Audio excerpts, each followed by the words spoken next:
just talked with his partner in crime. Yeah, the guy, Mike Tirico, who he does the games with. It used to be Al Michaels, and now full-time it's Mike Tirico. He was here, Mike was, with Chris a year ago for that first playoff game against the Raiders when they finally broke that 31-year playoff drought. So Mike and I chatted about how far this team has come since last year at this time.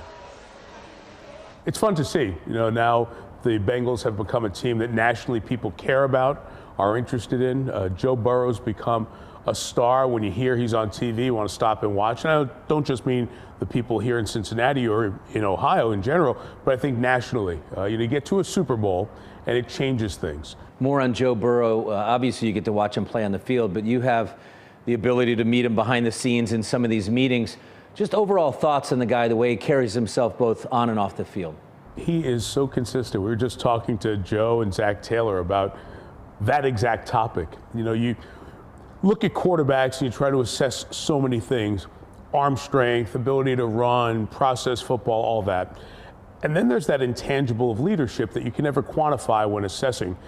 You just find out about it as time goes on. And at every turn over the last couple of years, we've seen Joe Burrow as a leader, as a willing face of the franchise, and somebody who, because of his roots and his ties to the state, really has a connectivity with the people.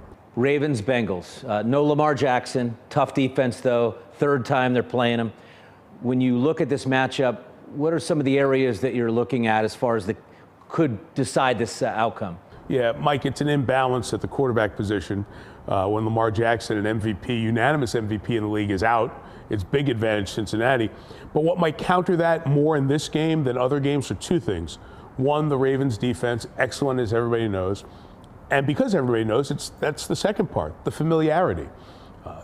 There is no hidden secret about what the Ravens like to do over time, what the Bengals like to do over time. So each side is spending the week trying to figure out, okay, how much do I change?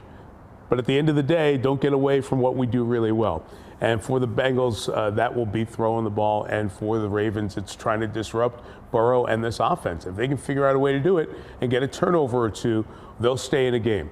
The Ravens have a way of staying in ugly 16-13 type football games, unlike any other team. Now you have expectations in this town, and you look at the lineup here. You might have to get through this game, might have to play Buffalo on the road, might have to beat Kansas City a fourth time in a row, which is no easy task, to get to the Super Bowl. I don't think there's been a lot of national attention on Cincinnati throughout this season. And all of a sudden, people are looking, wait a minute, they've won 8 in a row? And Burrow, he belongs on my MVP ballot. And Chase is playing great, and Higgins, and Boyd, and Mixon, and all those guys are still as good as they were. And that defense, they make plays when they need to and give you a second half curveball that most teams don't. There's everything here to win a Super Bowl.